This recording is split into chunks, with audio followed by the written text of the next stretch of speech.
Hi நண்பா, welcome back to SS unique. AIADMK கூட கூட்டணி வைக்கிறதுக்காக தளபதி 100 கோடி ரூபாய் கேட்டதாக இப்போ ஒரு நியூஸ் ஒன்று சோசியல் மீடியால பரப்பிட்டு இருக்காங்க. ஸோ என்ன நடந்துச்சுன்னா, கடந்த ஒரு வாரமா தமிழக வெற்றி கழகமும் அண்ணா திராவிட முன்னேற்ற கழகமும் கூட்டணி வைக்க போறாங்க. தமிழக வெற்றி கழகத்துக்கு 80 சீட்டு கொடுக்க போறதா அண்ணா திராவிட முன்னேற்ற கழகத்துல சொல்லியிருக்காங்க. இது மட்டும் இல்லாம தளபதிக்கு துணை முதலமைச்சர் பதவியை எடப்பாடி பழனிசாமி தராரு அப்படின்ற மாதிரி எல்லாம் ஒரு ரூமர்ஸ் ஒன்று சோசியல் மீடியா போயிட்டு இருந்துச்சு. சோ இந்த மாதிரி எந்த விஷயமும் நடக்கல அப்படின்ட்டு தமிழக வெற்றி கழகம் சார்பா ஒரு பிரஸ் நோட்டு ரிலீஸ் பண்ணாங்க.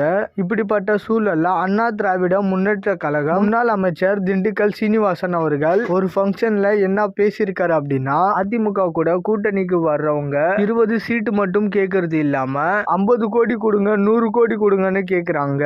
ஏதோ ரேஷன் கடையில அரிசி விற்கிற மாதிரி பேரம் பேசுறாங்க. சோ கூட்டணியை பத்தி எங்களோட பொதுச் செயலாளர் எடப்பாடி பழனிசாமி அவர்கள் பார்த்துப்பாரு அப்படின்ற மாதிரி அதிமுகவோட முன்னாள் அமைச்சர் திண்டுக்கல் சீனிவாசன் அவர்கள் ரீசெண்டா நடந்த ஒரு ஃபங்க்ஷன்ல பேசியிருக்காரு. சோ இவர் இப்படி பேசினதை வச்சு தளபதி தான் 20 சீட்டும் 100 கோடி ரூபாய் பைசா கேட்டாரு அப்படின்ற மாதிரி ஒரு பொய்யான நியூஸ பாத்தீங்கன்னா சில பேர் சோசியல் மீடியால பரப்பிட்டு இருக்காங்க. அவங்க எல்லாருக்குமே ஒன்னே ஒண்ணுதான் சொல்ல ஆசைப்படுறேன். ஒரு படத்துக்கு 200 கோடி ரூபாய்க்கு மேல சம்பளம் வாங்குறவரு 100 கோடிக்கு ஆசைப்பட்டு பேரம் பேசியிருப்பாரு அப்படின்ற ஒரு சுய அறிவு உங்களுக்கே இருந்திருக்கணும். அப்படி சுய அறிவு இல்லை அப்படின்னாலுமே அறிவு இருக்கிறவங்க கிட்ட இதை பத்தி கேட்டு தெரிஞ்சிருக்கணும். அதை விட்டுட்டு கிறுக்குத்தனமா தளபதி தான் இப்படி பண்ணாரு அப்படின்னு சொல்லக்கூடாது. நீங்களே சும்மா திங்க் பண்ணி பாருங்க. ஒரு படத்துக்கு 200 கோடி ரூபாய்க்கு மேல சம்பளம் வாங்குற ஒரு ஆக்டர், இதுக்கு மேல நான் சினிமாவிலேயே நடிக்க மாட்டேன், நான் முழு நாள் அரசியல்வாதியா போய் மக்களுக்காக நல்லது பண்ண போறேன்னு சொல்லிட்டு வர்றவரு அவரு எதுக்கு 100 கோடி ரூபாய்க்கு பேரம் பேச போறாரு சொல்லுங்க? அவரு பணம் சம்பாதிக்கணும்னு நினைச்சிருந்தா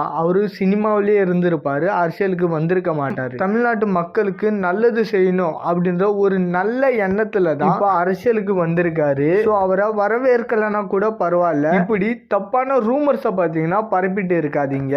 ஓகே நண்பா, இதை பத்தின உங்களோட கருத்துக்களை மறக்காம கமெண்ட்ல சொல்லுங்க. அண்ட் இந்த மாதிரி தளபதி பத்தின அப்டேட் தெரிஞ்சுக்க மறக்காம எஸ்எஸ் யூனிக் சேனலை சப்ஸ்கிரைப் பண்ணி சப்போர்ட் பண்ணுங்க. இதோட வீடியோ முடிச்சுக்கிறேன். ஓகே, பாய்.